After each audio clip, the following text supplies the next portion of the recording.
Yes people, good morning, good evening, good afternoon. कैसे हो सभी? मुझे उम्मीद है आप बहुत अच्छे हो। आपको बता दूं मैं भी यहाँ पे बहुत अच्छा हूँ। आज जो हम चैप्टर स्टार्ट कर रहे हैं ये सीए फाउंडेशन के लिए एवरेज ड्यू डेट। कौन सा चैप्टर स्टार्ट करें आज हम? Average due date. अब सबसे पहले क्वेश्चन उठता है कि इस चैप्टर में हम क्या क्या चीजें पढ़ेंगे और इस चैप्टर का पढ़ने के पीछे रीजन क्या है, ये चैप्टर हम पढ़ ही क्यों रहे हैं। तो कहता है साहब, आप जब ये एवरेज ड्यू डेट पढ़ेंगे तो इस एवरेज ड्यू डेट का यूज कहां कहां पर होगा। सबसे पहले कहता है for calculation of interest on drying of partners. अच्छा, पार्टनर अगर ड्राइंग करेगा तो उस ड्राइंग पे इंटरेस्ट की कैलकुलेशन हम एवरेज ड्यू मेथड से भी निकाल सकते हैं। इसके अलावा हमने पार्टनर्स की जब ड्राइंग करी थी तो उसके बहुत सारे मेथड पढ़े थे, जैसे सिंपल मेथड था, प्रोडक्ट मेथड था, शॉर्टकट मेथड था। मुझे उम्मीद है वो सब आपको याद होगा। नहीं भी याद तो कोई इशू नहीं है, वो हमारे पार्टनरशिप वाले चैप्टर में हम करेंगे।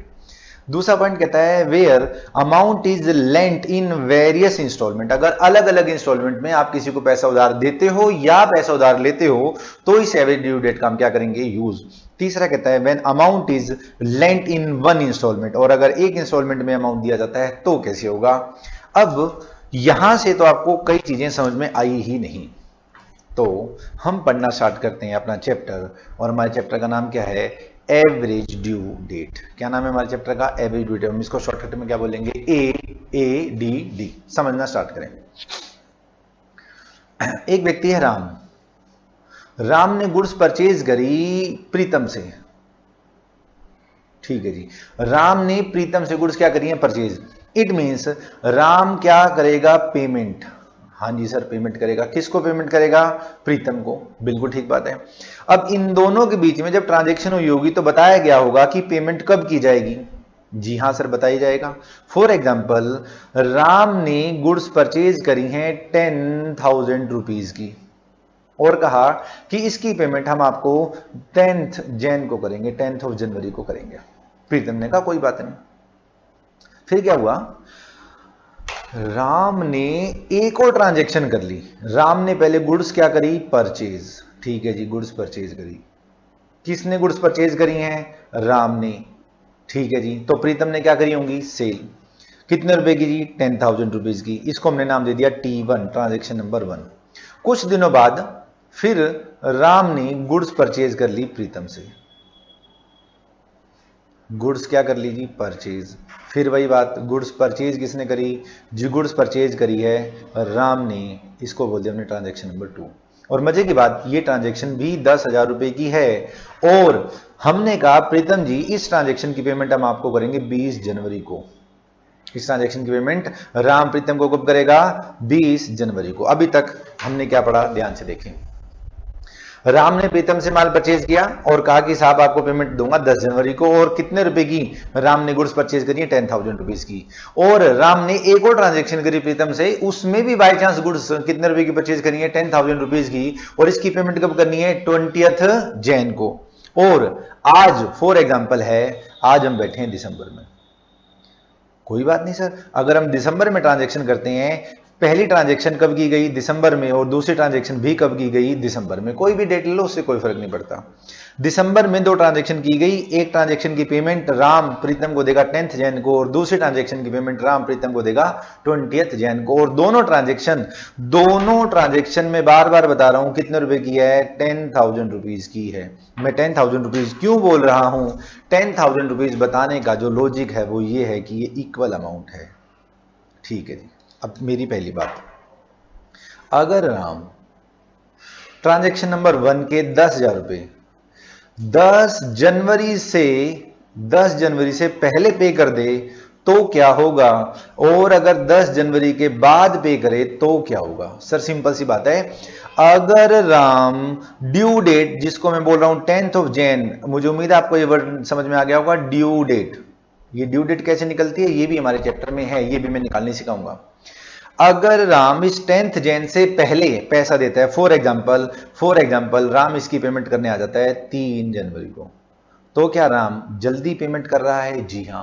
अगर राम जल्दी पेमेंट कर रहा है तो मुझे बताएं वो पैसे 10,000 देगा या उससे कम देगा या उससे ज्यादा देगा? सर सिंपल सी बात है, वो कम पैसे देगा। वो कहेगा साहब मैं आपको 7 दिन 7 डेज अर्ली पेमेंट कर रहा हूं, 7 दिन का ब्याज प्लीज मेरा माफ करो। तो प्रीतम 7 दिन का ब्याज काट के पैसे लेगा। इसका उल्टा है, अगर राम ट्रांजेक्शन नंबर 1 की पेमेंट 10 जनवरी के बाद करे, फॉर एग्जांपल 15 जनवरी को करता है, 15 जनवरी लेते हैं, 25 जनवरी ले लेते हैं। अगर इस 10 जनवरी वाली पेमेंट को राम 10 जनवरी को ना करके 25 जनवरी को करता है तो क्या राम टाइम से पेमेंट कर रहा है? Answer is no.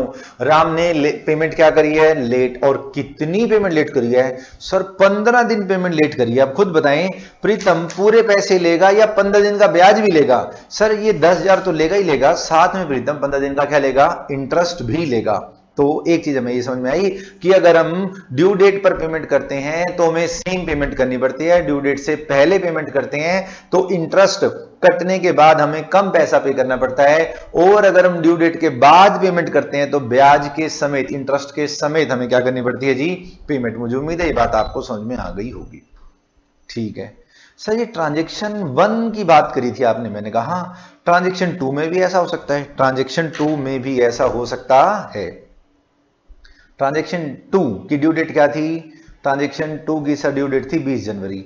फिर वही बातें, अगर ट्रांजेक्शन नंबर 2 की पेमेंट 20 जनवरी से पहले की जाएगी तो ब्याज काट के पेमेंट की जाएगी, और 20 जनवरी के बाद पेमेंट की जाएगी तो ब्याज समेत पेमेंट की जाएगी। अब हम क्या चाहते हैं? हम एक ऐसी डेट निकालना चाहते हैं, हम ऐसी डेट कैलकुलेट करना चाहते हैं जिससे दो पार्टी मेरी, एक राम एक प्रीतम, एक राम और एक प्रीतम, राम और प्रीतम में से किसी को भी इंटरेस्ट का लॉस ना हो। दोबारा समझे, हम एक ऐसी डेट निकालना चाहते हैं जिस डेट पे अगर एडजस्टमेंट हो जाए, पेमेंट हो जाए, क्या हो जाए जी? पेमेंट, तो ना तो राम को इंटरेस्ट का लॉस होगा, ना ही किसको इंटरेस्ट का लॉस होगा? प्रीतम का। अच्छा तो सर ये डेट थी तो सही, एक 10 जनवरी थी, एक 20 जनवरी थी। 10 जनवरी वाली पेमेंट 10 जनवरी को कर दो, 20 जनवरी वाली पेमेंट 20 जनवरी को कर दो, बात खत्म। नहीं, हमने इन दोनों ट्रांजैक्शंस की एक ऐसी डेट निकालनी है। मेरे को पहला क्वेश्चन बताएं, राम ने प्रीतम को कुल मिलाकर कितने पैसे देने हैं? सर राम ने प्रीतम को कुल मिलाकर 10 + 10 कितनी पेमेंट करनी है? 20,000। अब हम ये जानना चाहते हैं कि राम प्रीतम को 20,000 रुपीज किस डेट पे पे करे, सो दैट ना तो राम को इंटरेस्ट का लॉस हो, ना ही प्रीतम को इंटरेस्ट का क्या हो? लॉस। मैं एक एग्जांपल के थ्रू आपको बताता हूं, इसी क्वेश्चन को और आगे कंटिन्यू करते हैं। ठीक है जी, पहली ट्रांजेक्शन की ड्यू डेट क्या थी? 10th जैन। दूसरी ट्रांजेक्शन की ड्यू डेट क्या थी? 20th जैन। पहली ट्रांजेक्शन कितने रुपए की थी? 10,000 रुपीज की, और दूसरी ट्रांजेक्शन कितने की थी? 10,000 रुपीज की। अगर राम प्रीतम को 15 जनवरी, कौन सी जनवरी जी? 15 जनवरी को 20,000 रुपए, सर ये 20,000 रुपए, ये 10 + 10 20 हो गए। मैंने कहा अगर राम प्रीतम को 20,000 रुपए 15 जनवरी को पे कर दे तो क्या होगा? जरा ध्यान से देखें। ट्रांजेक्शन नंबर 1 के 10,000 रुपीज 11, 12, 13 और 14 4 दिन लेट दिए। मैंने कहा 4 दिन लेट दिए। लेकिन ट्रांजेक्शन नंबर 2 के 10,000 रुपए 16, 17, 18, 19 जनवरी, यानी कि 4 दिन जल्दी दे दिए। हाँ सर, तो ये जो 10,000 रुपए 4 दिन लेट दिए हैं, ये इंटरेस्ट राम के लिए एक्सपेंडिचर है। हाँ सर, और ये जो 10,000 रुपए 4 दिन जल्दी पे कर दिए, ये इंटरेस्ट राम के लिए इनकम है। और ध्यान से बताएं, 10,000 रुपीज पर 4 दिन का इंटरेस्ट ट्रांजेक्शन नंबर 1 का, और ट्रांजेक्शन नंबर 2 के 10,000 रुपीज पर इन 4 दिन का इंटरेस्ट क्या सेम आएगा? हाँ सर, 10,000 रुपीज ट्रांजेक्शन नंबर 1 वाले, 10,000 रुपीज ट्रांजेक्शन नंबर 2 वाले, इस पर 4 दिन का इंटरेस्ट और इस पर भी 4 दिन का इंटरेस्ट क्या आएगा, इक्वल। मतलब जितने पैसे राम को 4 दिन के इंटरेस्ट के फालतू देने हैं, उतने ही पैसे राम के 4 दिन के इंटरेस्ट के कम हो जाएंगे और राम को एग्जैक्ट 20,000 रुपए ही पे करने पड़ेंगे। और ऐसा करने से ना तो राम को इंटरेस्ट का लॉस होगा, ना ही प्रीतम को इंटरेस्ट का क्या होगा, लॉस। सर ये तो 2 ट्रांजेक्शन थी, मान लो 3 हो तो भी हम ऐसा कुछ करेंगे। सर 4 हो तो मैं कह रहा हूं भाई साहब 50 ट्रांजेक्शन हो तो भी हम एक ऐसी ड्यू डेट निकाल देंगे जिसमें किसी भी पार्टी को इंटरेस्ट का लॉस नहीं होगा। और ऐसी डेट जिस पे किसी भी पार्टी को इंटरेस्ट का लॉस ना हो, उसी को बोलते हैं एवरेज ड्यू डेट। उसी को क्या बोलते हैं, एवरेज ड्यू डेट। सर आप बड़े समझदार हो, आपने यहां पर भी 10,000 लिए, यहां पर भी 10,000 लिए, तो यहां पर भी 4 दिन का गैप आ गया, यहां पर भी 4 दिन का गैप आ गया, और इस 10,000 का 4 दिन का इंटरेस्ट और इस 10,000 का 4 दिन का इंटरेस्ट बराबर हो गया।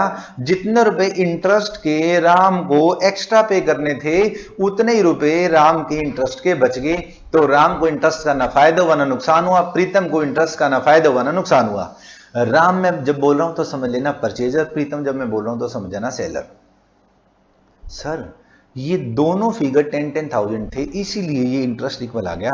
अगर उसने ट्रांजैक्शन नंबर 2 10,000 की नहीं की होती, 12 की होती या 8 की होती, तो ये दोनों इंटरेस्ट इक्वल नहीं आते। तो आंसर कैसे निकालते, अरे वही तो समझना है चैप्टर में। तो आंसर कैसे निकालते, वही तो समझना है। फिलहाल मैं आपको बेस बता रहा हूं कि हमने एवरेज ड्यू डेट क्यों निकाली। फिर से समझे, 2 मिनट लगाकर फिर से समझे। राम ने दिसंबर में प्रीतम के साथ 2 ट्रांजैक्शन करी, दोनों ट्रांजैक्शन 10,000 रुपीज की। पहली ट्रांजैक्शन की पेमेंट करनी है 10th ऑफ जैन को, सेकंड ट्रांजैक्शन की पेमेंट करनी है 20th ऑफ जैन को। अगर फर्स्ट ट्रांजैक्शन की पेमेंट 10 जनवरी से लेट की जाती है तो इस पे इंटरेस्ट का खर्चा होगा राम का। अगर ट्रांजैक्शन नंबर 2 की पेमेंट 20 जनवरी से पहले की जाती है तो इस पे इंटरेस्ट का फायदा होगा किसके लिए, राम के लिए। तो 10 और 10 कितने रुपए हो गए, 20,000 रुपए। अगर 20,000 रुपए 15th जैन को राम के द्वारा पे कर दिए जाए प्रीतम को, तो राम ने ये वाला पैसा 4 दिन लेट दिया है, ये वाला पैसा 4 दिन जल्दी दिया है, ये वाला पैसा भी 10,000 था, ये वाला पैसा भी 10,000 था, ये वाले भी 4 दिन है, ये वाले भी 4 दिन है। तो इंटरेस्ट का जितना लॉस होगा उतना इंटरेस्ट का क्या हो जाएगा, बेनिफिट। आप प्रीतम के पॉइंट ऑफ व्यू से सोचिए। हाँ सर प्रीतम के पॉइंट ऑफ व्यू से बताओ। मैं प्रीतम हूं, अगर बेटा मैं प्रीतम हूं तो सिंपल सी बात बताएं ना, क्या मुझे 10,000 रुपए 4 दिन लेट मिल रहे हैं? हाँ, मैं तो खून क्या सुनाऊंगा, मैं कहूंगा साहब मेरे को 4 दिन पैसे आप लेट दे रहे हो। राम कहते हो भाई ध्यान से देख, ये वाले 10,000 रुपए तुझे 4 दिन जल्दी में तो दे रहा हूं। मैंने कहा हाँ ये तो बात सही है। तो जितना आपको यहां पर इंटरेस्ट का नुकसान हो रहा है, उतना ही आपको इंटरेस्ट का क्या हो रहा है, बेनिफिट। तो एवरेज ड्यू डेट की अगर आपसे कोई डेफिनेशन पूछे क्या है, तो आपको सिंपल से बताना है, 2 पार्टीज के बीच में डिफरेंट डेट को डिफरेंट अमाउंट की बहुत सारी ट्रांजैक्शंस हो जाती हैं, मोर देन 2 ट्रांजैक्शंस होती हैं। तो हम एक ऐसी एवरेज ड्यू डेट निकालते हैं जिसमें इन सबको एडजस्ट करने के बाद एक ही पेमेंट की जाएगी। अच्छा ठीक है जी। सर अगर ये फिगर अलग अलग होगा तो आप बता दोगे? मैंने कहा हाँ। सर अगर ये डेट मान लो ये 20 की जगह 19 होती तो फंस जाते। मैंने कहा कैसे? सर यहां 15 करते तो यहां 4 दिन होते, यहां 3 हो जाते। वो भी बताऊंगा कैसे होंगे। सर ऐसा भी तो हो सकता है, राम प्रीतम से गुड्स परचेज कर ले, प्रीतम राम से गुड्स परचेज कर ले, राम ने प्रीतम से पैसे लेने, प्रीतम ने राम से पैसे लेने, और दोनों ट्रांजेक्शन अलग अलग अमाउंट क्यों? मतलब राम ने प्रीतम से माल खरीदा 10,000 का और राम ने प्रीतम को माल बेचा 15,000 का, तो डिफरेंस कितने का बच गया? 5,000 का। जब हम एवरेज ड्यू डेट बनाएंगे तो एवरेज ड्यू डेट में सिर्फ 5,000 रुपीज की क्या की जाएगी? ट्रांजेक्शन। वो कैसे की जाएगी? उसके लिए आपको थोड़ा सा वेट करना पड़ेगा। इससे पहले कि हम टिपिकल चीजों पर आ जाएं, हमें सबसे पहले बात करनी पड़ेगी ड्यू डेट की। अच्छा सर ये वही ड्यू डेट है क्या जो हम +1 में कभी निकालते थे, 3 दिन का ग्रेस जोड़ते थे? हाँ ये वही है जी, हाँ ये वही है। ठीक है जी। तो 2 तरह के क्वेश्चंस हो सकते हैं आपके पास। ठीक है जी, बताओ कौन कौन से 2 तरह के क्वेश्चन हो सकते हैं आपके पास?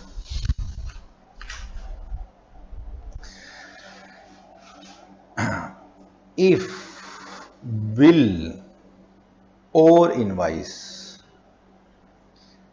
is payable. अगर आपका बिल या इनवाइस हो पेबल हो, कैसे कैसे पेबल हो सकता है? दो तरह से पेबल हो सकता है। ऑन स्पेसिफिक डेट, जैसे अभी मैंने क्वेश्चन में बोला ट्रांजैक्शन नंबर 1 की पेमेंट करनी है 10th ऑफ जैन को और ट्रांजैक्शन नंबर 2 की पेमेंट करनी है 20th जैन को, तो हमने बिल में ही बता दिया कि पेमेंट कब आएगी, पेमेंट कब आएगी किसी स्पेसिफिक डेट को। ठीक है जी। अगर सर स्पेसिफिक डेट की पेमेंट का एग्रीमेंट ना हो रखा हो तो कैसा एग्रीमेंट हो सकता है? तो ऐसा हो सकता है आपके पास दे रखे होंगे नंबर ऑफ डेज, या तो क्वेश्चन में क्या दे रखे होंगे नंबर ऑफ डेज, या क्वेश्चन में क्या दे रखे होंगे नंबर ऑफ मंथ्स।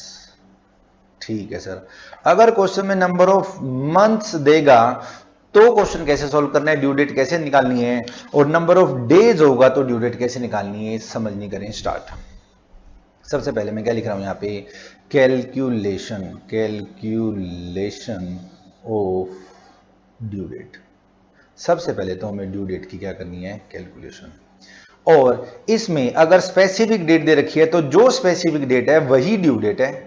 मतलब सर ट्रांजैक्शन नंबर 1 में 10th of Jain due date है और ट्रांजैक्शन नंबर 2 में 20 जैन ड्यू डेट है, मैंने कहा खत्म बात।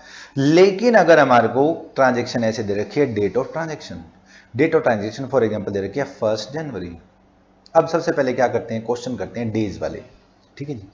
और हमने 50 डेज के क्रेडिट पे माल बेचा या खरीदा, तो इसकी ड्यू डेट निकालें। तो आपको क्या करना है, 1 जनवरी में 50 डेज क्या करने हैं, प्लस करने हैं। अब सबसे पहले मैं बात करता हूं, ये 2015 है, मैंने 2015 इसलिए लिखा ताकि आपको मैं ये बता सकूं कि फेब में 28 डेज आएंगे। ठीक है जी। जनवरी में कितने दिन होते हैं, 31। किस डेट को ट्रांजेक्शन करी है, 1 जनवरी को, तो 1 जनवरी का एक दिन हटा दीजिए, बाकी दिन कितने बच गए, 30। फरवरी में कितने दिन होते हैं जी, 28। लेकिन अगर मैं 30 के बाद या 28 कर दूंगा तो इसका टोटल मोर देन 50 हो जाएगा, तो मैं यहां लिख देता हूं रिमेनिंग 20 डेज। तो क्या है, टोटल 50 डेज हो गई, यस। यानी कि 20 फरवरी हमारा क्या आ गया आंसर, जी नहीं। अभी इसके अंदर 3 डेज का ग्रेस और जोड़ना है। हाँ, ये वही है जो +1 क्लास में आप 3 डेज का क्या जोड़ते थे, ग्रेस। तो 23 फेब आपका क्या आ जाएगा, ड्यू डेट। अच्छा जी, ठीक है जी। सर अगर यहां पर हमने ट्रांजेक्शन की होती, ये तो हो गया हमारा एग्जाम्पल नंबर 1। अब बात करते हैं एग्जाम्पल नंबर 2 की। ये तो आसान सा एग्जाम्पल था। एग्जाम्पल नंबर 2, सर हमने ट्रांजेक्शन करी 12 जनवरी को, ठीक करा, 12 जनवरी को ट्रांजेक्शन करी और उधार था 65 डेज का। मैंने कहा कोई बात नहीं, अब निकालो, बड़ा आसान है। जनवरी में कितने दिन होते हैं, 31, उसमें से 12 जा चुकी तो बाकी कितने बच गए जी, 19। फरवरी, फरवरी में या तो 28 डेज होंगे या 29 डेज होंगे। तो आप देखें 12 जनवरी अगर 2015 है, अगर ये 2015 है तो ये लीप ईयर नहीं है, लीप ईयर नहीं है, तो आपके फरवरी में कितने दिन होंगे, 28। अब इन दोनों को जोड़ो, 8 + 9 17 और ये कितने हो गए, 47। टोटल कितने डेज थे जी, 65। अगर मैं टोटल बात करता हूँ 65 डेज, तो रिमेनिंग कितने बच गए, 8 + 7 15, 18 डेज बच गए। और ये 18 डेज किसके आ गए, जनवरी फरवरी के बाद कौन सा आ गया, मार्च। 18 मार्च, 18 मार्च आ गया। अब आप क्या करेंगे, इस 18 मार्च में 3 दिन का क्या जोड़ देंगे, ग्रेस। 18 और 3 21 क्या आ जाएगी, मार्च। 21 मार्च इज योर ड्यू डेट। मुझे उम्मीद है ये बात आपको समझ में आ रही होगी। ठीक है जी। हमने पहले 50 डेज की बात की थी, अब हमने कितने दिन की बात कर ली, 65 डेज की। ये ट्रांजैक्शन हमने 1 जनवरी को की थी, ये ट्रांजैक्शन में 12 जनवरी को की थी। जब मैंने 1 जनवरी को ट्रांजैक्शन की थी तो जनवरी का एक दिन हटा दिया था। जब मैंने 12 जनवरी को ट्रांजैक्शन किया तो मैंने जनवरी के 12 दिन रिमूव कर दिए। आपको ध्यान सिर्फ ये रखना है कि फेब में 28 डेज हैं और 29 डेज हैं, ये आपको ध्यान से देखना पड़ेगा, उसमें ईयर आपको दे रखा होगा। सर ये मैक्सिमम कितने डेज हो सकते हैं, अरे बिल ऑफ एक्सचेंज वाले चैप्टर में आपने पढ़ा होगा मैक्सिमम बिल कितने दिन का हो सकता है, आंसर इज 90 डेज का। तो ये मैक्सिमम कितने हो सकते हैं, 90 डेज। ठीक है जी। ये क्वेश्चन थे हमारे कौन से, डेज वाले। ये क्वेश्चन कौन से थे हमारे, डेज वाले। तो डेज वाले क्वेश्चन में थोड़ा बहुत दिमाग लगाना पड़ सकता है, लेकिन मंथ वाले क्वेश्चंस में दिमाग नहीं लगता। एग्जांपल नंबर 3, एग्जांपल नंबर 3, हमने ट्रांजैक्शन करी 15 जनवरी को, ठीक है जी, और 3 महीने का उधार है, 3 मंथ का क्रेडिट है। तो ये 3 महीने का ग्रेड तो बड़ा आसान है। आपने कुछ नहीं करना, आपने 15 जैन में 3 महीने जोड़ने हैं बस। जनवरी से नेक्स्ट मंथ कौन सा होता है? फेब। जनवरी के बाद फरवरी, फरवरी के बाद मार्च, और मार्च के बाद अप्रैल। और अप्रैल की कौन सी डेट लेनी है? 15। और इस दिन में 3 दिन का ग्रेड जोड़ेंगे तो आंसर क्या आ जाएगा? 18 April is your due date. से तो बहुत आसान है। नहीं, ये जितना आसान आपको दिख रहा है ये उतना आसान नहीं है। अब देखें एग्जाम्पल नंबर 4। सर ऐसा भी हो सकता है क्या, ये वाली 15 डेट इस मंथ में हुई ना? सर 15 तो होती है, लेकिन कोई ऐसी डेट भी हो सकती है कि वो उस मंथ में हो ही ना। जी हां, हो सकती है। एग्जाम्पल, अच्छा मैंने एग्जाम्पल लिख दिया तो दोबारा लिख दिया। एग्जाम्पल नंबर 4, हमने 31 दिसंबर को ट्रांजैक्शन की और 2 महीने का उधार है। अब 31 दिसंबर में अगर मैंने 2 महीने का उधार जोड़ना है तो दिसंबर के बाद क्या आएगा? जनवरी। जनवरी के बाद क्या आएगा? फरवरी। क्या 31 फरवरी होती है? जी नहीं। तो मेरे को कहां जाना पड़ेगा? 30 फरवरी पे। क्या 30 फरवरी होती है? जी नहीं। तो मुझे कहां जाना पड़ेगा? 29 फरवरी पे। 29 फरवरी हो भी सकती है और नहीं भी हो सकती है। और अगर 29 ऑफ फेब भी नहीं है तो मुझे कहां जाना पड़ेगा? 28 ऑफ फेब को। मतलब ध्यान से देखें, जिस दिन ट्रांजेक्शन हुई अगर ये उस महीने की आखिरी डेट है तो ड्यू डेट के महीने की आखिरी दिन देखेंगे हम। अगर फरवरी में 31 तारीख नहीं होती तो और वापस पीछे चले जाएं, 30 पे आ जाएं, 30 भी नहीं होती तो 29 पे आ जाएं, 29 भी नहीं तो किस पे आ जाएंगे? 28 पे। फॉर एग्जांपल, चाहे लीप ईयर था चाहे नहीं था, अगर लीप ईयर था तो 29 ऑफ क्या हो जाएगी? फेब। इसमें 3 दिन का ग्रे जोड़ेंगे तो क्या आ जाएगा? 3 मार्च।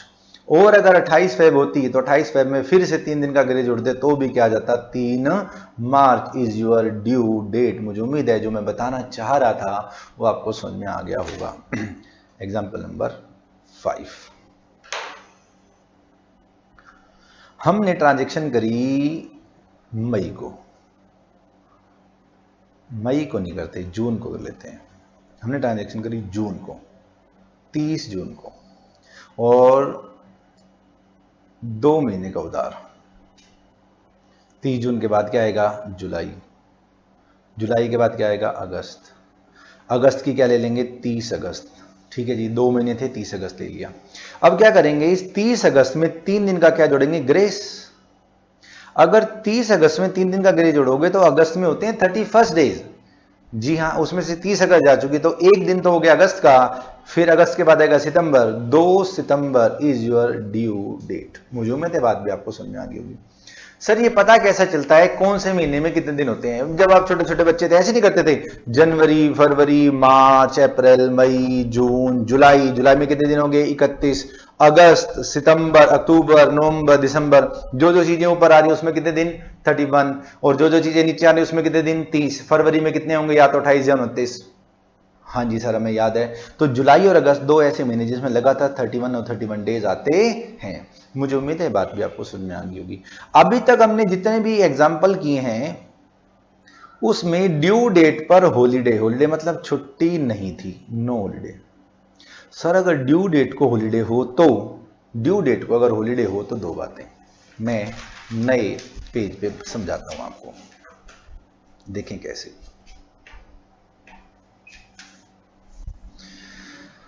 बताओ सर कैसे बताओगे? सर ये साफ तो कर दो। लो बेटा लो। ड्यू डेट, ड्यू डेट, ये मैंने यहां लिखा है, यहां पे ड्यू डेट। 2 पार्ट कर देते हैं। ड्यू डेट को हॉलीडे नहीं है तो जो ड्यू डेट है वही मेरा आंसर है। जो ड्यू डेट है वही मेरा क्या है? आंसर। और अगर ड्यू डेट को हॉलीडे है, हॉलीडे है, हॉलीडे के बाद मैंने लिख दिया यस। अगर ड्यू डेट को हॉलीडे है तो क्या करेंगे? तो इसके फिर 2 पार्ट करेंगे। अच्छा, इसके फिर 2 पार्ट होंगे। हाँ, या तो जो हॉलीडे आएगा या तो जो छुट्टी आएगी वो आएगी public holiday. Public holiday, public holiday मतलब ऐसा हॉलीडे जो सबको मालूम है। एक आता है अनफोर्सीन हॉलीडे, अचानक से छुट्टी हो जाए। अचानक से किसी वजह से क्या हो जाए? छुट्टी। कब छुट्टी हो जाए? ड्यू डेट को। ड्यू डेट के हमने 2 पार्ट करे, या तो ड्यू डेट वाले दिन कोई हॉलीडे नहीं है या ड्यू डेट वाले दिन हॉलीडे है। अगर ड्यू डेट वाले दिन कोई हॉलीडे नहीं है तो जो ड्यू डेट है वही मेरा आंसर है, उसी के हिसाब से क्वेश्चन सोल्व होगा। और अगर हॉलीडे आ जाता है तो 2 बातें, या तो पब्लिक हॉलीडे आएगा या कौन सा हॉलीडे आएगा? Unforeseen holiday. ठीक है जी। हमारे देश में किसी नेता को गोली मार दी और अचानक से 3 दिन का राष्ट्रीय शोक, 3 दिन की छुट्टी कर दी गई, तो क्या बोला गया इसको? Unforeseen holiday. एक पब्लिक हॉलीडे होता है, जैसे संडे है, संडे को पब्लिक हॉलीडे होता है। और कौन कौन से पब्लिक हॉलीडे होते हैं वो मैं सब बताऊंगा आपको। पब्लिक हॉलीडे वो होते हैं जो ऑलरेडी डिसाइडेड होते हैं कि हाँ इस दिन बैंक बंद रहेगा, ये आपकी छुट्टी का दिन है। सारे संडे आपके पब्लिक हॉलीडे होते हैं। उसके अलावा इस चैप्टर में गिनती के हॉलीडे हैं। सर कौन कौन से? सबसे पहले 26 जनवरी, 26 जनवरी के बाद 15 अगस्त, और 15 अगस्त के बाद 2 अक्टूबर। 26 जनवरी, 15 अगस्त, 2 अक्टूबर, मुझे उम्मीद है आपको याद होगा कि 2 जनवरी, 26 जनवरी हमारा क्या है? Republic day. 15 अगस्त क्या हमारा इंडिपेंडेंस डे, और 2 अक्टूबर क्या है? गांधी जयंती।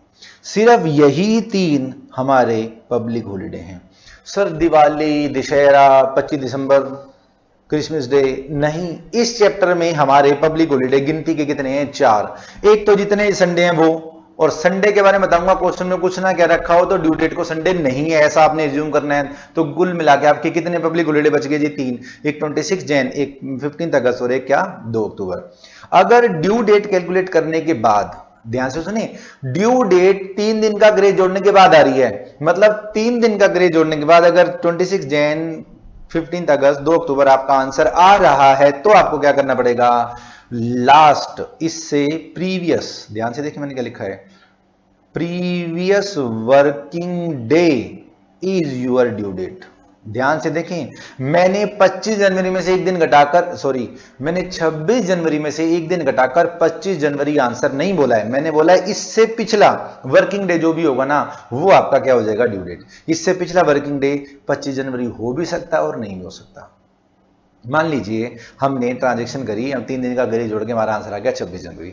26 जनवरी पब्लिक हॉलीडे है, मुझे मालूम है, तो मुझे इससे पिछले वर्किंग डे में आना पड़ेगा। इससे पीछे मैं आऊंगा 25 जनवरी को। इट मे बी पॉसिबल कि 25 ऑफ जैन को संडे हो, तो संडे से भी पीछे शनिवार का जो मेरा वर्किंग डे होगा, 24 जनवरी का जो मेरा वर्किंग डे होगा, वही मेरा क्या हो जाएगा? आंसर। फिर वही बात, अगर क्वेश्चन में कुछ नहीं बता रखा तो इससे पिछले दिन को भी संडे नहीं है।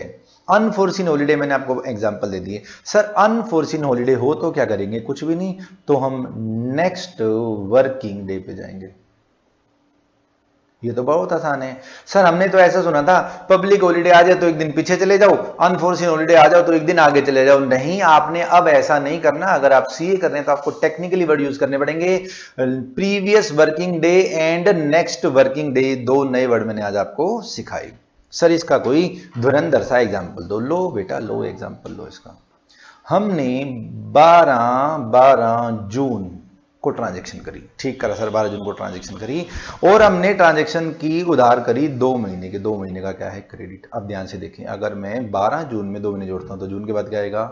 जुलाई, और जुलाई के बाद क्या आएगा? अगस्त, और 12 अगस्त में अगर मैं 3 दिन का ग्रे जोड़ूंगा तो आंसर क्या आ जाएगा? 15 अगस्त। अब क्या 15 अगस्त पब्लिक हॉलीडे है? यस। क्या पूरी पब्लिक को पता है कि 15 अगस्त को छुट्टी होती है? यस। तो इससे पिछले वर्किंग डे में आना पड़ेगा।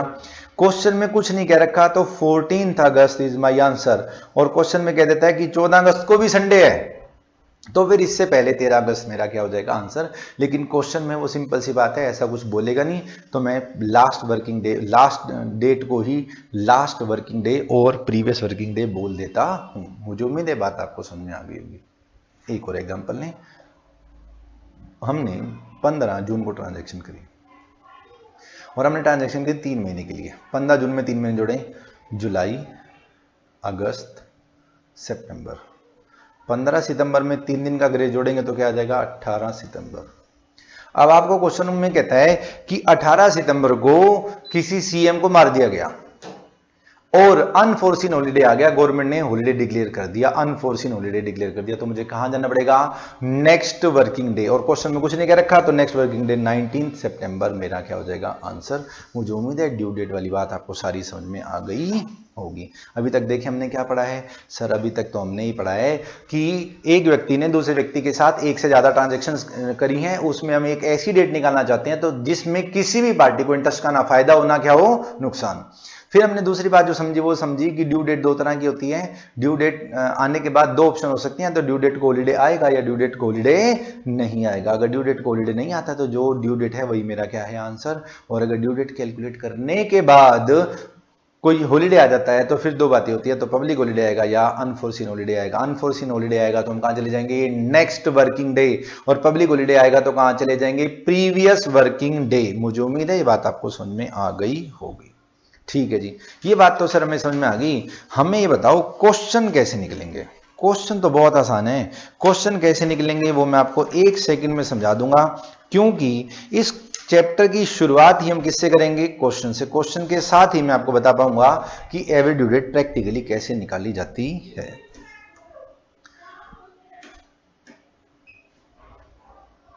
इसको निकालने के लिए सबसे पहले हम लिखेंगे कुछ स्टेप्स। सबसे पहले हम क्या लिखेंगे, कुछ स्टेप्स। क्या है step? Step number 1, assume first due date as base date. Sir ये क्या लिख दिया आपने, कुछ समझ में नहीं आ रहा। क्या कह रहे हैं, assume first due date as base date. जितने भी आपकी क्वेश्चन में ड्यू डेट होंगी उनमें से जो पहली ड्यू डेट है आप उसको क्या मान लोगे, बेस डेट। उस डेट को आप बेस मान लोगे। उस बेस के बाद हम कुछ करेंगे क्वेश्चन। मैं बताता हूं आपको कैसे। आप सीन शूट की बुक उठा लें और पेज नंबर 6.133 पर आ जाएं। किस पर आ जाएं, पेज नंबर 6.133, इस पे आ जाएं। क्वेश्चन नंबर 1 और हम यहां लिख देते हैं सॉल्यूशन नंबर 1। देखें जरा, मैं आपको क्वेश्चन भी दिखाता हूं।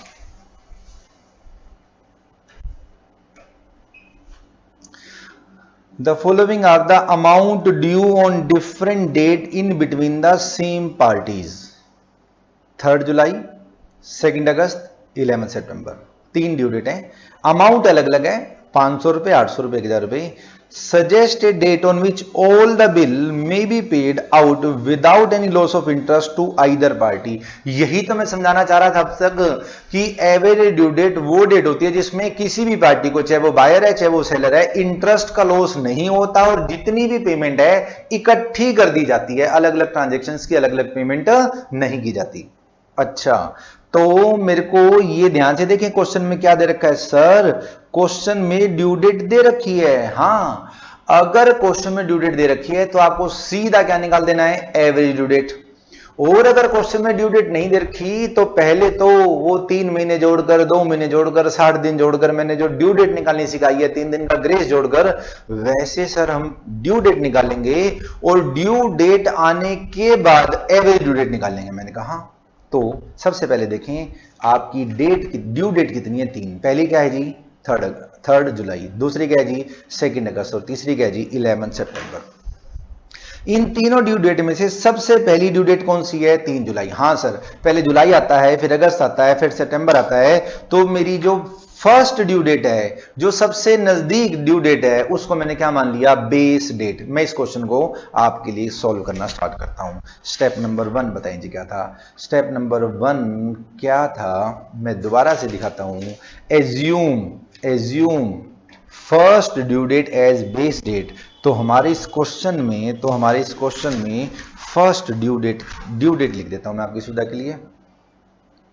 ड्यू डेट दे रखी है क्वेश्चन में सर, 3 ड्यू डेट हैं, एक 3 जुलाई और एक है 2 अगस्त और सर एक और है 11 सितंबर।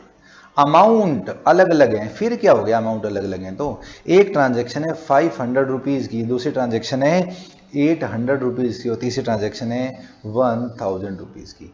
इन सब में से पहली ड्यू डेट क्या है, 3 जुलाई।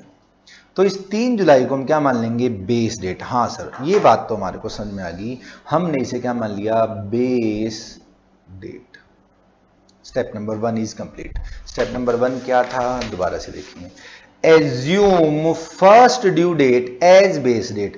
हमने पहली ड्यू डेट को क्या मान लिया, बेस डेट। सर ऐसा हो सकता है कि हम दूसरी या तीसरी बेस डेट को, गलत हो गया, ड्यू डेट को बेस डेट मान लें, हो सकता है सर। उससे क्या आंसर सेम आएगा सर, वैसे कर लें तो उसका कारण बताऊंगा, 2 मिनट रुकें, पहले जो मैं बता रहा हूं उसको आप समझें।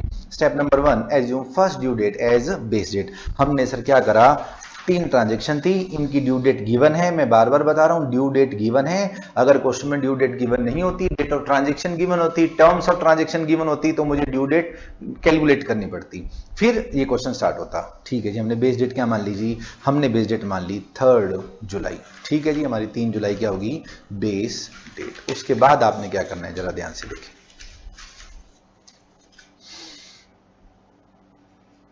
स्टेप नंबर 2, स्टेप नंबर 1 तो सर बड़ा आसान था, हमने पहली ड्यू डेट को क्या मान लिया बेस डेट। तो स्टेप नंबर 2 क्या है, स्टेप नंबर 2 और भी आसान है। स्टेप नंबर 2 देखें क्या कहते हैं, कैलकुलेट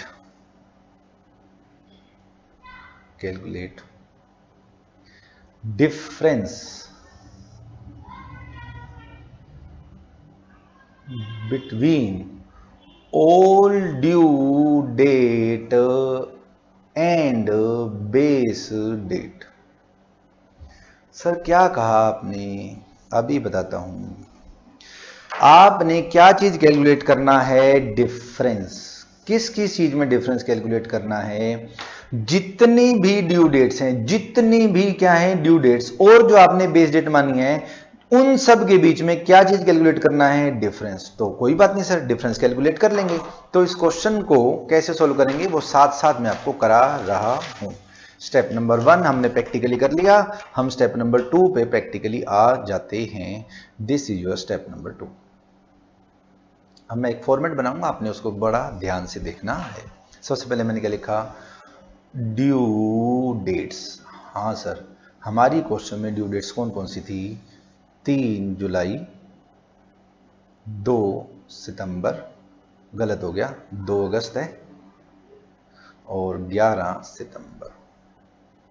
ठीक है जी, फिर अगला अमाउंट का कॉलम लिख देते हैं। अमाउंट तो सबको मालूम है, रुपीज में मेरा अमाउंट है 500 रुपीज, 800 रुपीज, 1000 रुपीज।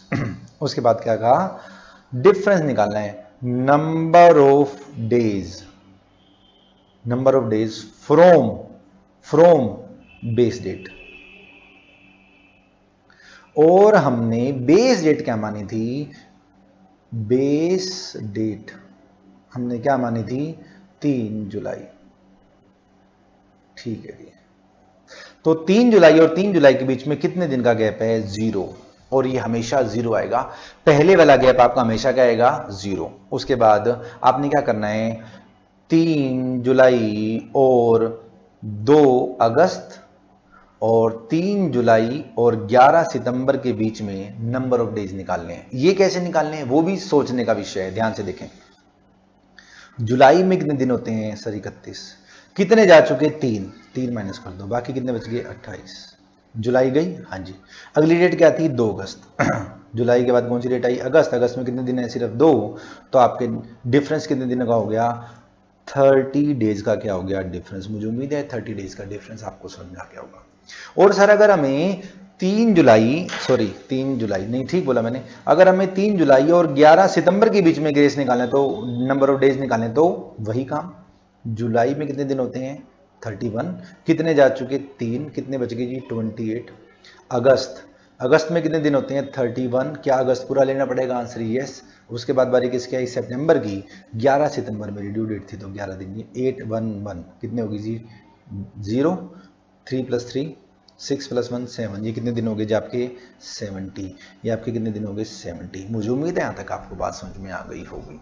फिर से देखें, हमने स्टेप नंबर 1 क्या करा, स्टेप नंबर 1 में मैंने कहा कि जो सबसे पहली ड्यू डेट है हमें उसे क्या मान लेना है, बेस डेट।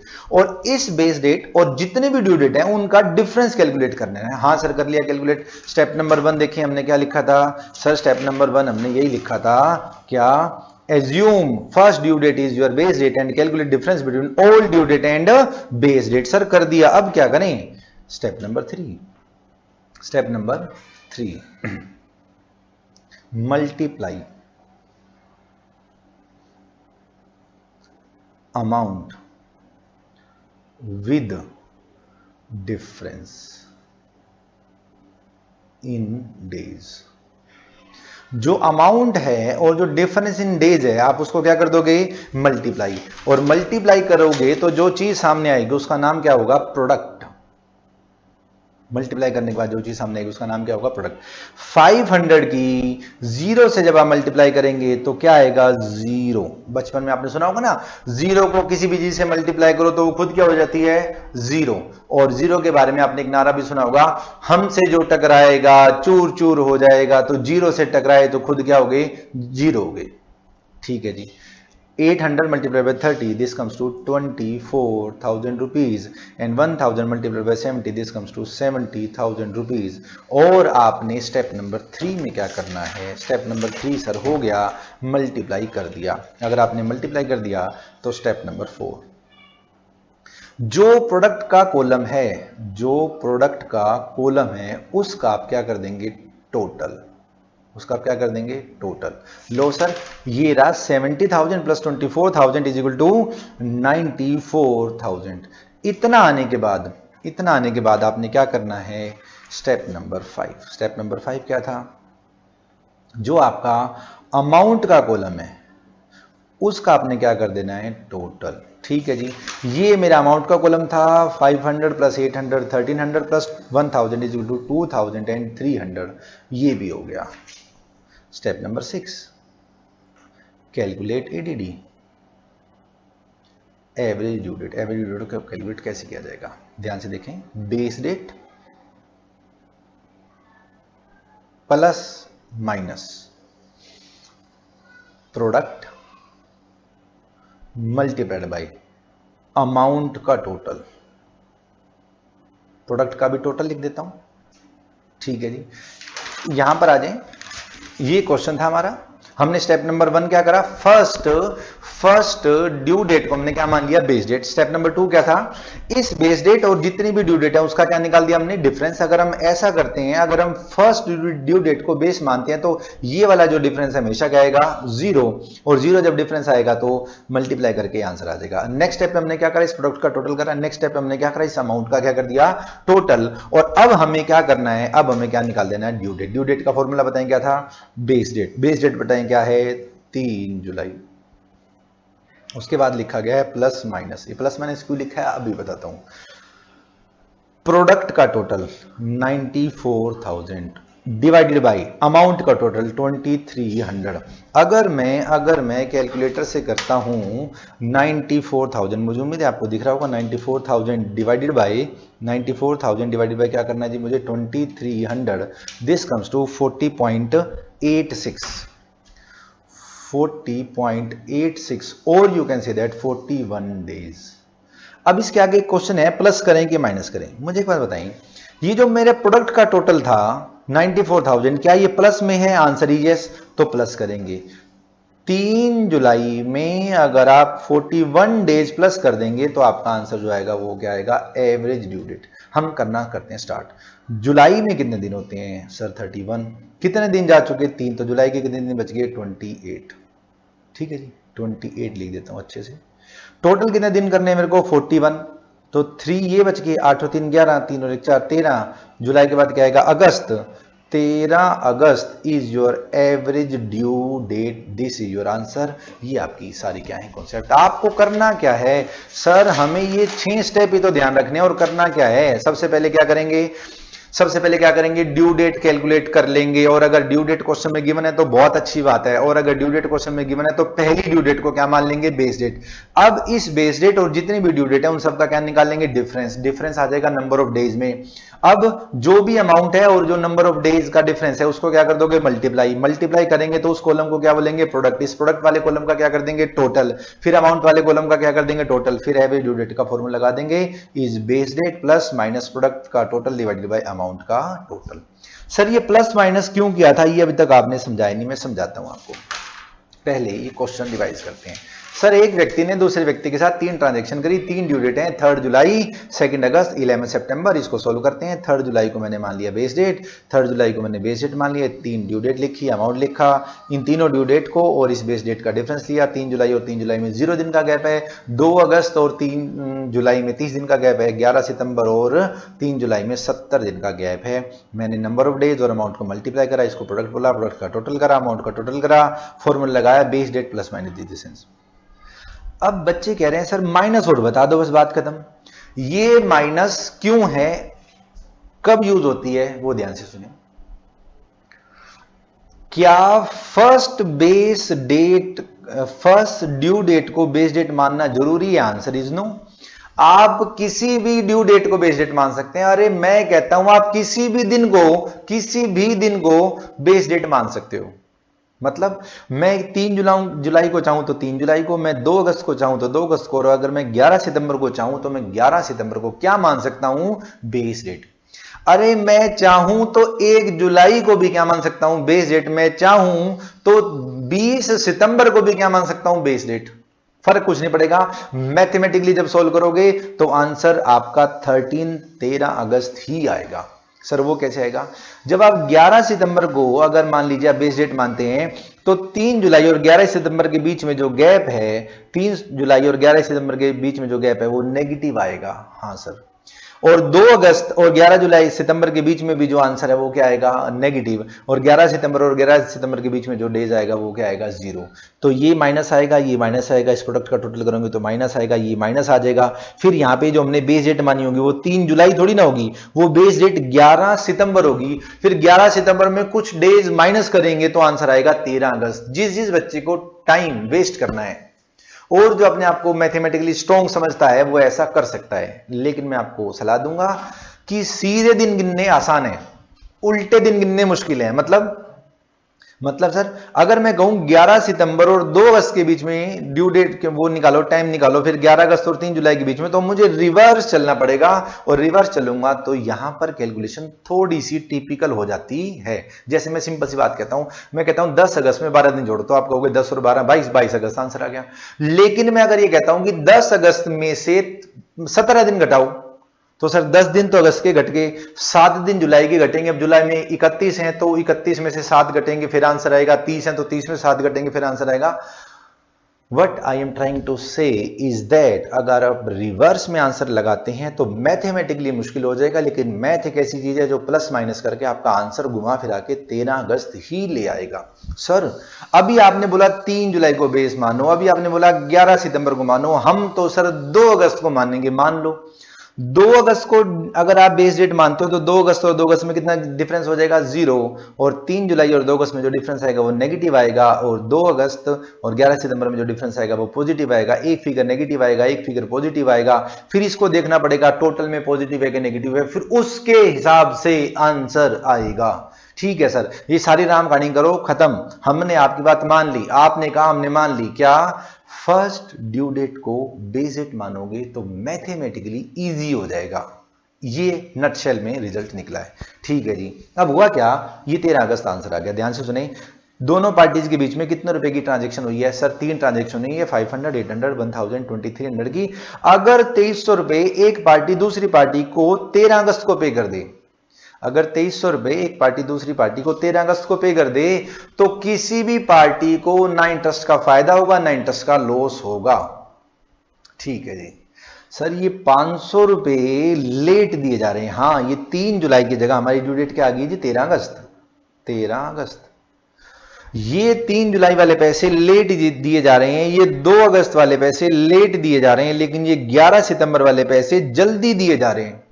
जल्दी जो पैसे दिए जा रहे हैं उस पे जो इंटरेस्ट कैलकुलेट होगा और जो लेट पैसे दिए जा रहे हैं उस पे जो इंटरेस्ट कैलकुलेट होगा वो दोनों इक्वल आएंगे। जिस बच्चे को डाउट है अपना करके देख लेना। सर रेट ऑफ इंटरेस्ट क्या माने? मैं कह रहा हूं भाई जो मर्जी मान लो, इक्वल आना है। भाई इस ट्रांजेक्शन का रेट ऑफ इंटरेस्ट अगर आप 10% मानते हैं तो इसका भी 10 और इसका भी 10 मान लेना, आंसर आ जाएगा सेम। हालांकि ये सब कुछ करने की जरूरत नहीं है, फिर भी मैंने सोचा कि आपको थोड़ा सा डिटेल में बता दिया जाए ताकि आपको कभी ये डाउट ना रहे यार मैं ये चैप्टर पढ़ क्यों रहे हैं। मैंने बताया अब तक आपको ये चैप्टर पढ़ क्यों रहे हैं। ठीक है जी। अगर हम सर ये सारे स्टेप फॉलो करते जाएं तो आंसर आ जाएगा। मैंने कहा सर और कुछ बताओ, हमारे ज्ञान के चक्षु खोलो। लो अभी खोलता हूं ज्ञान के चक्षु। अभी अभी 3 ड्यू डेट थी, 3 ड्यू डेट थी। हाँ सर बताओ कौन सी ड्यू डेट थी? एक तो ड्यू डेट थी जहां तक मुझे याद आ रहा है 3 जुलाई, फिर थी 2 अगस्त और फिर थी 11 सितंबर। और इसके अमाउंट भी अलग अलग थे। ये 500 रुपए की थी, ये 800 रुपए की थी, ये 1000 रुपए की थी। टोटल 2300 रुपए की ट्रांजेक्शन थी। उसके बाद बताओ सर हमने बड़ा दिमाग लगा के एवरेज ड्यू डेट निकाली और एवरेज ड्यू डेट हमने क्या निकाल दी? 13 अगस्त। इसका मतलब 3 जुलाई को जो पेमेंट होनी थी वो 13 अगस्त को ही है, लेट पेमेंट हुई है। हाँ सर, तो 500 रुपए पे ब्याज लगेगा 3 जुलाई से 13 अगस्त का। ठीक है जी। 2 अगस्त को जो पेमेंट करनी थी वो भी 13 अगस्त को करी है, मतलब लेट करी है। इस 800 रुपए पे 2 अगस्त और 13 अगस्त के बीच का जो गैप है उसका ब्याज लगेगा। हाँ जी। लेकिन जो 11 सितंबर को पेमेंट करनी थी वो मैंने 11 नहीं, वो भी मैंने कब कर दी, 13 अगस्त को कर दी। तो 11 सितंबर वाली पेमेंट 13 अगस्त को करने से पेमेंट जल्दी कर दी, उस पे ब्याज का बेनिफिट मिलेगा और बेनिफिट 1000 रुपए पे मिलेगा 11 सितंबर और 13 अगस्त के बीच का। तो यहां पे जो टोटल लॉस है 3 जुलाई और 13 अगस्त, 2 अगस्त और 13 अगस्त, वो जो लॉस है वो 500 और 800 रुपए पे होगा। और जो 11 सितंबर और 13 अगस्त के बीच का जो गैप है 1000 रुपए पे जो बेनिफिट है वो बेनिफिट 1000 रुपए पे होगा और इस पे इंटरेस्ट क्या आ जाएगा, बराबर। मतलब जहां पर ये जो 2 इंटरेस्ट का लॉस है और जो 1 इंटरेस्ट का बेनिफिट है, दोनों क्या हो जाएंगे, बराबर। और आपका ना तो पैसा लेने वाले को कोई नुकसान है, ना पैसा देने वाले को क्या है, कोई नुकसान। लेकिन सर मान लो अब ये ट्रांजैक्शन 13 अगस्त को नहीं की जाती, सामने वाली पार्टी ने एवरेज ड्यू डेट निकलवाई और एवरेज ड्यू डेट निकाल कर कहा कि मैं तुम्हें 13 अगस्त को इकट्ठे 2300 रुपए दे दूंगा। मैंने कहा ठीक। फिर से समझे बेटा, मान लीजिए ये 2300 रुपए मुझे लेने हैं और हमने दिमाग लगा के एवरेज ड्यू डेट निकाली और एवरेज ड्यू डेट क्या आ गई, 13 अगस्त। सामने वाली पार्टी अगर 13 अगस्त को ट्रांजेक्शन कर देती है तो कोई प्रॉब्लम नहीं। लेकिन अगर सामने वाली पार्टी 13 अगस्त से पहले 10 अगस्त को आ जाए और कहे भाई साहब मैं आज पे करने के लिए रेडी हूं, तो मुझे सोच के बताएं सामने वाली पार्टी आज 2300 रुपए देगी या 2300 से कम देगी। आंसर इज 2300 से कम देगी। क्यों? क्योंकि वो पैसे 3 दिन जल्दी दे रही है। हाँ सर, कितने रुपए, 2300 रुपए 3 दिन जल्दी दे रही है। तो 2300 रुपए पर 3 दिन का जो भी रेट ऑफ इंटरेस्ट के हिसाब से इंटरेस्ट बनता होगा, ये इंटरेस्ट कम मिलेगा। हाँ सर, सही बात है। लेकिन सामने वाली पार्टी ने 3 ट्रांजेक्शन करवाई, 3 ट्रांजेक्शन करवा के एवरेज ड्यू डेट निकाली और उसने कहा कि मैं 13 अगस्त को आपको बाकी सारे पैसे पे कर दूंगा। मैंने कहा कोई बात नहीं, आप 13 अगस्त को मुझे सारे पैसे दे देना। लेकिन सामने वाली पार्टी 13 नहीं 20 अगस्त को आई और 20 अगस्त को ये 2300 रुपए देने लगी। मुझे बताएं ये 2300 रुपए कब देने चाहिए थे एवरेज ड्यू डेट के हिसाब से? 13 अगस्त को। सामने वाली पार्टी ने कब दिए? 20 अगस्त को। कितने दिन लेट दिए हैं? 7 दिन लेट दिए हैं। तो इस 2300 रुपए पे मैं अब 7 दिन का इंटरेस्ट क्या करूंगा, चार्ज। सर हमारे एग्जाम में जो क्वेश्चन आएगा उसमें हमने ये 2300 रुपए रिसीव करने होंगे या पे करने होंगे? अरे आप छोटे छोटे बच्चे, आप अकाउंटेंट हो, आप मालिक थोड़ी ना हो। तो आपके अकाउंट्स उस पार्टी की तरफ से भी पूछ सकता है जिस पार्टी ने पेमेंट करनी है, और आपके अकाउंट उस पार्टी की तरफ से भी पूछ सकता है जिस पार्टी ने पैसा रिसीव करना है। अच्छा अच्छा, और बहुत दिन पहले मैंने आपको बताया था राम की CID से बच के रहना चाहिए। आई का मतलब क्या हो गया, इंटरेस्ट। हाँ सर, अगर सामने वाली पार्टी मुझे पैसे जल्दी दे रही थी तो मैं ब्याज काट कर पैसे कम ले रहा था, तो ब्याज मेरा खर्चा है, सामने वाली पार्टी की इनकम है। और इस केस में अगर सामने वाली पार्टी 7 दिन पैसा लेट दे रही है तो मैं ब्याज चार्ज करूंगा, तो ब्याज मेरे लिए इनकम है और सामने वाली पार्टी के लिए है एक्सपेंडिचर। तो क्वेश्चन में आपसे कुछ भी पूछ सकता है कि हाँ ये ब्याज बताओ किसका एक्सपेंडिचर है, किसकी इनकम है, तो आप बता दोगे जिस पार्टी ने पेमेंट करनी है और वो पेमेंट लेट कर रही है तो ब्याज खर्चा है, और पेमेंट जल्दी करिए तो ब्याज इनकम है, एंड वाइस वर्सा। आर से था रेंट, मैं याद दिला देता हूं। सी से था कमीशन, आई से था इंटरेस्ट, और डी से क्या था, डिस्काउंट। ठीक सर, आप एक काम करो सर, एक और कोई सिंपल सा साधारण सा क्वेश्चन करा दो। मैंने कहा लो एक और सिंपल सा साधारण सा क्वेश्चन करते हैं और इस वीडियो को देते हैं पूर्ण विराम। सॉल्यूशन नंबर 2 सी इंस्टीट्यूट की बुक में पेज नंबर 6.134 हम यहां पर सुंदर सुंदर राइटिंग में क्या लिखेंगे, solution number 2 page number C institute की बुक के हिसाब से 6.134। ये लो जी, 133 लिख लेना, 134 पे तो सॉल्यूशन है इसका, 133।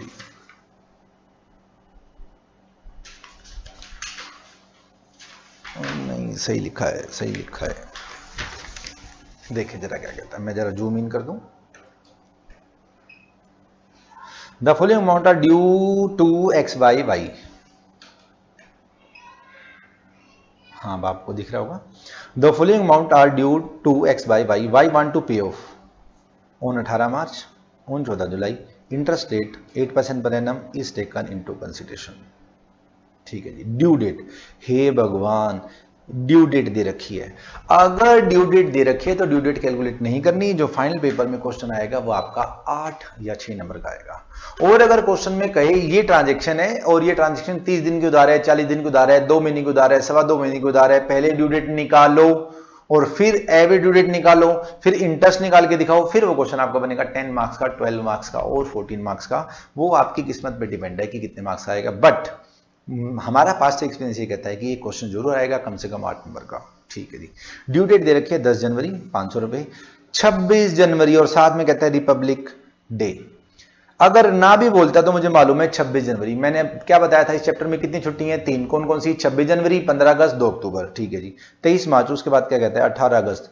18 अगस्त को इसने बताया है संडे है, अगर नहीं बताता तो मैं क्या एज्यूम करता, 18 अगस्त का संडे नहीं है। जैसे इस 10 जनवरी के बारे में नो इन्फॉर्मेशन इज गिवन, तो मैं इस 10 जनवरी को संडे नहीं है ऐसा एज्यूम करूंगा। ठीक है सर, चाहता क्या है? Determine the amount to be paid in A and B. A and B की बाद में बात करते हैं, सबसे पहले इसकी एडीडी निकाल लेते हैं, एवरेज ड्यू डेट निकाल लेते हैं। ठीक है जी सर, हमें तो याद है एवरेज ड्यू डेट कैसे निकालते हैं, बड़े सुंदर सुंदर से क्या बनाएंगे हम, कॉलम, 3-4 हम क्या बना लेंगे, कॉलम। सर फाइनल पेपर में जैसे सुंदर सुंदर राइटिंग में लिखना है वैसे लिख दो। लो बेटा लो, वैसे ही लिख देता हूं।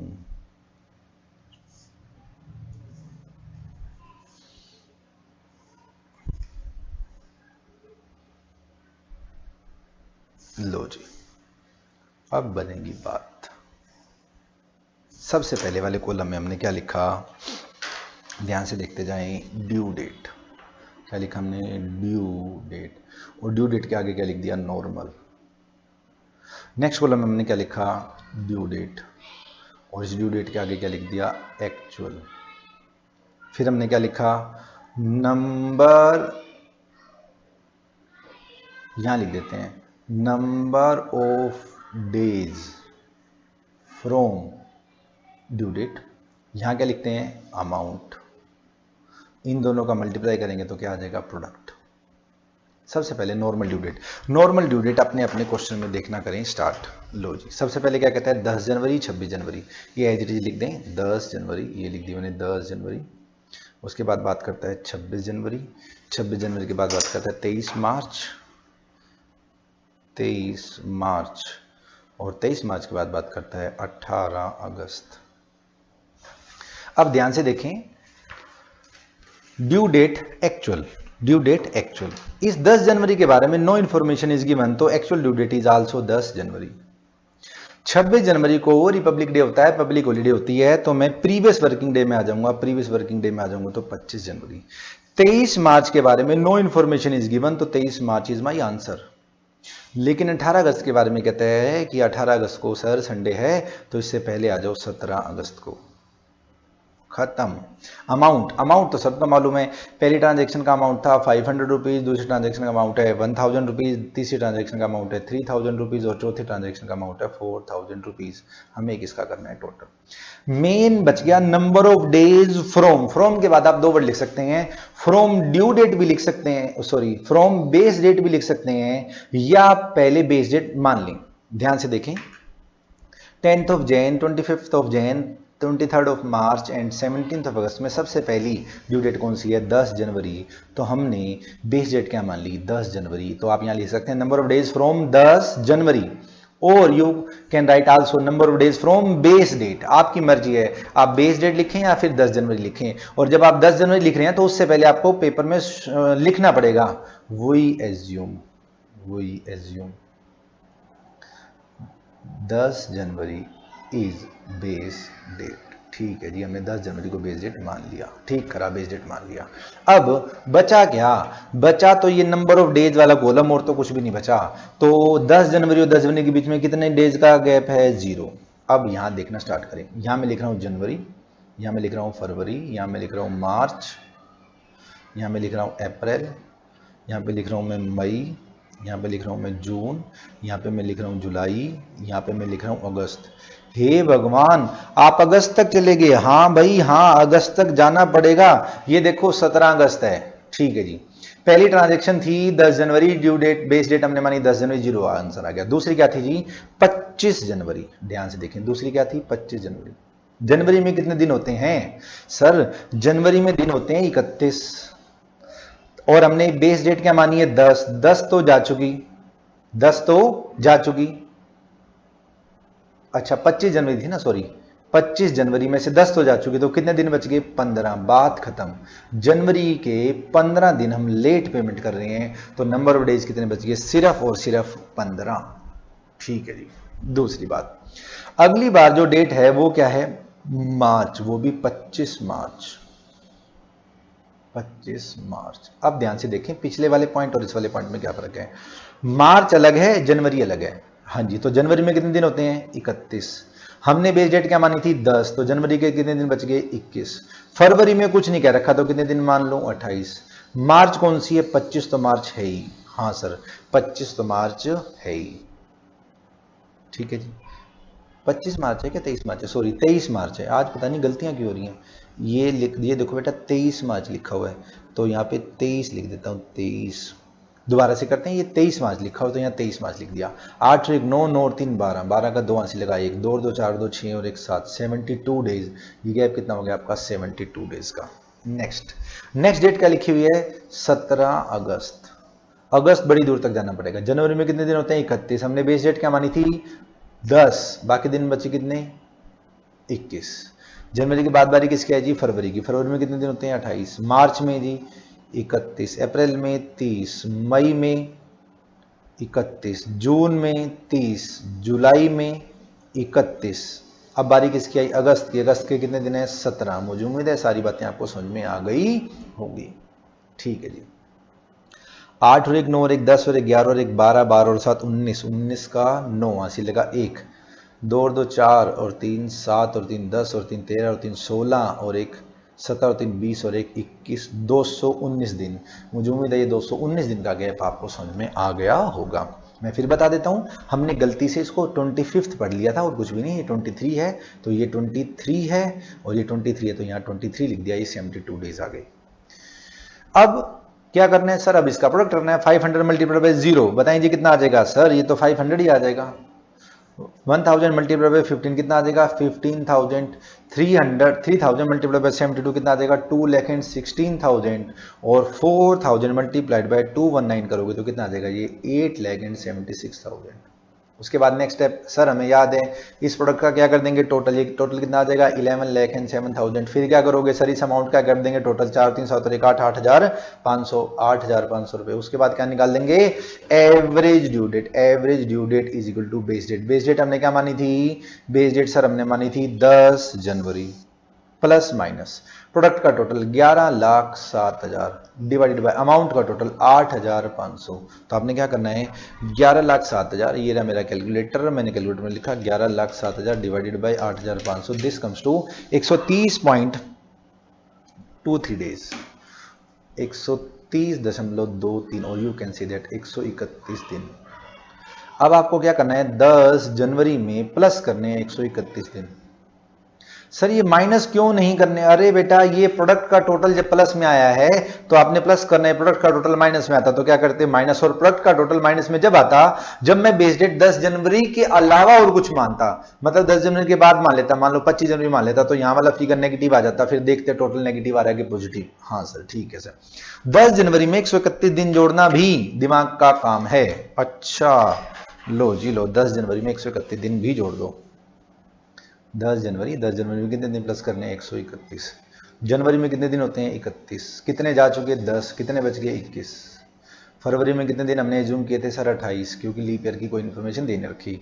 फिर बारी किसकी आई? मार्च की। मार्च में कितने दिन होते हैं? 31। अब मोटा मोटा हिसाब लगाते हैं। 131, अगर मैं 131 को 30 से डिवाइड करूं तो 4 महीने से ज्यादा आएगा। 4 तिया 12, 120 दिन से ज्यादा में 4 महीने हो जाते हैं। तो अभी तक तो 3 महीने चल रहे हैं। मार्च के बाद क्या आ गया? अप्रैल। अप्रैल में कितने दिन हो गए जी? 30। अब एक बार इसका टोटल कर लेते हैं। 118 कितने हो गई जी? 10। 8 में 10, 3 और 3 6 और 3 9 2 11, 110 दिन तो हो गए। टोटल कितने दिन लगाने थे? 131। 131 में से 110 दिन जा चुके, 110 दिन जा चुके, तो बाकी कितने दिन बच गए? 21 दिन बच गए। अप्रैल के बाद महीना कौन सा आया? मई। 21 मई इज योर आंसर। मुझे उम्मीद है ये बात आपको समझ में आ गई होगी। 21 मई इज योर आंसर। यहां तक अगर आपको सारी बातें समझ में आ गई हैं तो बहुत अच्छी बात है। इसके बाद एक छोटी सी बात बच गई, वो क्या? जरा ध्यान से समझे। सामने वाली कहती है पार्टी कि भाई साहब मैं तो कहता हूं 18 मार्च को ट्रांजैक्शन कर दो। अच्छा अच्छा अच्छा, हमारी एवरेज ड्यू डेट कब आ गई? 21 मई। और सामने वाली पार्टी कह रही है ए केस कि भैया मैं तो 18 मार्च को पेमेंट करने के लिए तैयार हूं। ए केस। और बी केस में क्या कहता है? सामने वाली पार्टी कहती है कि मैं आपको 14 जुलाई को पेमेंट करने के लिए तैयार हूं। अब ये दो केस हैं। अगर 18 मार्च को ट्रांजैक्शन हो रही है तो क्या वो ड्यू डेट से पहले हो रही है? जी हां सर, ड्यू डेट है मई और मई से पहले आ रहा है मार्च। तो अगर पेमेंट पहले आ रही है तो इंटरेस्ट कट के पेमेंट आएगी। और बी केस में पेमेंट लेट आ रही है, 21 मई की जगह कब आ रही है? 14 जुलाई को। 14 जुलाई को आ रही है तो पेमेंट क्या आ रही है? लेट। और पेमेंट अगर लेट आ रही है तो ब्याज के साथ पेमेंट आएगी। ठीक है जी। अब सबसे पहले आपको क्या करना है? 18 मार्च और 21 मई के बीच में नंबर ऑफ डेज निकालने हैं। 21 मई और 14 ऑफ जुलाई, 14 जुलाई के बीच में क्या निकालने हैं आपको? Number of days. सबसे पहले डेज निकालने स्टार्ट करते हैं। मार्च में कितने दिन होते हैं जी? 31। कितने जा चुके? 18। कितने दिन बच गए? 13। मार्च के बाद अप्रैल। सर अप्रैल तो पूरा ले लो, अप्रैल तो पूरा ले लो। अप्रैल में कितने दिन होते हैं? 30। फिर 21 मई आ गया। मई के कितने दिन आ गए जी? 21। अब देखिए इसके बीच में कितना गैप आ गया। सर ये गैप आ गया 3 और 1 4। ठीक है जी, 3 और 1 4 2 6, 64 डेज का क्या आ गया? गैप। कितने दिन का गैप आ गया? 64 डेज का क्या आ गया? गैप। ठीक है। अब अगर मैं 21 मई और 14 जुलाई के बीच में बात करूं तो मई में कितने दिन होते हैं जी? मई में होते हैं सर 31। 31 में से कितने दिन चले गए? 21। तो कितने दिन बच गए? 10। मई के बाद क्या आता है? जून। जून में कितने दिन होते हैं जी? 30। जून के बाद क्या आएगा? जुलाई। जुलाई में कितने दिन होते हैं? 31। तो 31 थोड़ी लिखेंगे, 14 जुलाई को तो पेमेंट ही आ गई तो 14 दिन लिख लेंगे। ये हो गया 4, 3 और 1 4 और 1 5, 54 दिन। ये पेमेंट 54 दिन लेट आ रही है, ये पेमेंट 64 दिन जल्दी आ रही है। अगर ये पेमेंट 64 दिन जल्दी आ रही है तो 64 दिन की एडजस्टमेंट कर ली जाएगी। 64 दिन मुझे उम्मीद है आपको समझ में आ गया होगा। 64 डेज। ठीक है जी, लगाते हैं। अब टोटल पेमेंट कितनी थी? टोटल पेमेंट थी सर 8,500 रुपए। लो जी 8,500 रुपए, 8,500 रुपए multiplied by rate of interest. Rate of interest, rate of interest question में गिवन है क्या? हाँ sir 8%, 8% rate of interest question में क्या है? गिवन। तो हमने ये लिख दिया 8% के लिए 8/100। कितने दिन पैसे जल्दी आ रहे हैं सर? 64 डेज पैसे जल्दी आ रहे हैं। तो इसको डिवाइड किससे करेंगे? 365 से। सर ये कोई बताने की बात है? इसको 365 से डिवाइड करेंगे, 64 दिन का ब्याज निकालना है। मैं कह रहा हूं आप गलती कर दोगे। आपको आगे चल के क्वेश्चन में बोल देगा ये सन है 2016। अगर ये सन 2016 है तो फरवरी में कितने दिन लोगे? 29। और टोटल दिन कितने लोगे? 366। अरे सर आप काहे को चिंता करते हो, हम ऐसी गलती नहीं करेंगे। अच्छी बात है अगर आप ऐसी गलती नहीं करेंगे। तो अब आपने अपने कैलकुलेटर उठाई, उसमें लिखे 8500 का 8% और multiplied by 64 divided by 365। This comes to 121 रुपए 9 पैसे। दिस कम्स टू 121 रुपए 9 पैसे। कुछ गलत आ गया? 8,500 रुपए, उसका 8% का 8% और multiplied by 360 multiplied by 64 divided by 365। This comes to 119 रुपये 20 पैसे। कोई कैलकुलेशन में मिस्टेक होगी थी। दिस कम्स टू 119 रुपये 20 पैसे। मुझे बताएं लास्ट बार ये पेमेंट जल्दी आ रही है कि लेट आ रही है? सर ये पेमेंट जल्दी आ रही है। पेमेंट जल्दी आ रही है तो 119 रुपये 20 पैसे कम मिलेंगे। 119 रुपये 20 पैसे कम मिलेंगे। ये 20 तो मैंने राउंड फिगर में लिखा, ये 23 पैसे के करीब कुछ आ रहा है। तो पेमेंट आनी कितनी थी सर? 8,500। उसमें से 119 रुपए और लगभग 20 पैसे या 23 पैसे कम मिलेंगे। तो आपको कितना पैसा मिल जाएगा? 8,380 रुपए और 77 पैसे। दूसरे केस में 54 दिन 54 डेज पेमेंट क्या आ रही है? लेट। तो 8500 का 8%, 8 बाई 100 और 54 डेज के लिए 54 डिवाइडेड बाई 365। अपने अपने कैलकुलेटर में लिखें 8500 multiplied by 8% multiplied by 54 days divided by 365। This comes to 100 रुपये 60 पैसे। 100 रुपये और 60 पैसे ज्यादा मिलेंगे क्योंकि पेमेंट लेट आ रही है। 8500 रुपये देने थे, 100 रुपये और 60 पैसे का ब्याज हो जाएगा 8600 रुपये और 60 पैसे की क्या की जाएगी पेमेंट, अगर ट्रांजैक्शन की एडजस्टमेंट 14 जुलाई को की जाती है तो, और अगर 18 मार्च को की जाती है तो 8380 रुपये देने पड़ेंगे, और अगर पेमेंट 14 जुलाई को की जाती है तो ये 8600 रुपये आपको पे करने पड़ेंगे। मुझे उम्मीद है सारी बात आपको समझ में आ गई होगी। इससे पहले कि हम वीडियो को बंद करें, आप फटाफट से मेरी तरफ देखना करें स्टार्ट। सबसे पहले इस क्वेश्चन में हमने क्या निकालना है सर? हमने सबसे पहले इस क्वेश्चन में ड्यू डेट निकालनी है। एवरेज ड्यू डेट नहीं कह रहा, ड्यू डेट कह रहा हूं सर। अगर क्वेश्चन में ड्यू डेट दे रखी है तो कोई बात नहीं, फिर एवरेज ड्यू डेट निकालेंगे। भाई एवरेज ड्यू डेट में जब निकालूंगा, जब मुझे ड्यू डेट मालूम होगी ड्यू डेट की, फिर दो बातें, या तो ट्रांजैक्शन के बाद नंबर ऑफ डेज होंगे या नंबर ऑफ मंथ होंगे। मुझे उम्मीद है नंबर ऑफ मंथ मैंने आपको समझा दिया था कि 31 दिसंबर को ट्रांजैक्शन की है 2 महीने के लिए, तो 31 फरवरी होती नहीं, तो मुझे फरवरी की लास्ट डेट लेनी है। फिर हर सिचुएशन में 3 दिन का क्या जोड़ेंगे? ग्रेस। फिर नंबर ऑफ डेज मैंने जोड़ने सिखाए। फिर 3 दिन का ग्रेस जोड़ने के बाद देखना है कि पब्लिक हॉलीडे आ रहा है या पब्लिक हॉलीडे नहीं आ रहा। अगर पब्लिक हॉलीडे नहीं आ रहा तो बात खत्म। पब्लिक हॉलीडे 2 होते हैं, एक संडे और 3 दिन। कौन कौन से 3 दिन? 26 जनवरी, 15 अगस्त और 2 अक्टूबर। इसके अलावा कोई भी पब्लिक हॉलीडे आपने एज्यूम नहीं करना। क्वेश्चन में कुछ नहीं कहता तो संडे नहीं है, नहीं है, नहीं है। पब्लिक हॉलीडे आता है तो क्या करना पड़ता है सर? पिछले प्रीवियस वर्किंग डे जाना पड़ता है, और अनफोर्सीन हॉलीडे आता है तो क्या करना पड़ता है? नेक्स्ट वर्किंग डे हमारे को जाना पड़ता है। फिर क्या करते हैं? सबसे पहले ड्यू डेट को क्या मान लेते हैं? बेस। अगर हम सबसे पहली ड्यू डेट को बेस डेट मानते हैं तो कैलकुलेशन आसान हो जाती है। अदरवाइज आप किसी भी डेट को बेस डेट मान सकते हो, वो ड्यू डेट हो भी सकती है, नहीं भी हो सकती, बाद वाली भी हो सकती है, पहले वाली भी हो सकती है। बस वो मैथमेटिकली थोड़ा सा मुश्किल हो जाएगा आंसर जब माइनस माइनस स्टार्ट होंगे तो। फिर हमने क्या करा? जितनी भी मेरी ड्यू डेट है और जो मेरी बेस डेट है उन सबका क्या निकाल लिया? गैप। उसको उसके अमाउंट से क्या करते हैं? मल्टीप्लाई। एक फिगर सामने आ जाएगा, उसका क्या नाम रखेंगे? प्रोडक्ट। फिर प्रोडक्ट का क्या करेंगे? टोटल। अमाउंट का क्या करेंगे? टोटल। एवरेज ड्यू डेट का formula base date plus minus product का टोटल डिवाइडेड बाय अमाउंट का टोटल। ऐसा करने से आपका एक आंसर आ जाएगा, उसको क्या बोला जाएगा? Average due date. और इस क्वेश्चन में हमारा आंसर है 21 मई। अगर सामने वाली पार्टी कहती है 21 मई छोड़, मैं 18 मार्च को पेमेंट करने के लिए तैयार हूं, इसका मतलब सामने वाली पार्टी पैसे जल्दी दे रही है। कितने दिन जल्दी दे रही है? 64 डेज अर्ली दे रही है। तो 64 डेज का इंटरेस्ट काट के पैसे मिलेंगे 119 रुपए 23 पैसे कम मिलेंगे, तो 8380.77 इतना पैसा मिल जाएगा। लेकिन अगर सामने वाली पार्टी कहती है मैं 21 मई को पेमेंट ना कर पाऊंगी, मैं पेमेंट कर पाऊंगी 14 जुलाई को, मैंने कहा भाई साहब आप पेमेंट करो 54 डेज लेट, तो आपको 54 डेज का इंटरेस्ट भी देना पड़ेगा। तो 54 डेज का इंटरेस्ट लग गया 100 रुपए 60 पैसे। 8500 पहले लेने थे, 100 रुपए 60 पैसे और हो गए, तो हो गए 8600 रुपए और 60 पैसे। आज के लिए इतना बहुत है। अगर आप ये सब कुछ कर लेते हैं तो समझ लें आपका चैप्टर का बेस आपका तैयार हो गया। फिर हम कल नेक्स्ट वीडियो में ऐसी ट्रांजैक्शन करनी शुरू करेंगे जिसमें 5 ट्रांजैक्शन होंगी। 3 में ए ने माल परचेज किया होगा, 2 में ए ने माल सेल किया होगा, और ए ने जिससे माल परचेज किया और ए ने जिसको माल सेल करा है वो दोनों पार्टी सेम होंगी। फिर कौन किसको कितने पैसे देगा, कैसे एवरेज ड्यू डेट निकलेगी, उसकी चर्चा करेंगे नेक्स्ट वीडियो के अंदर। फिलहाल के लिए बेटा आप सभी को अलविदा।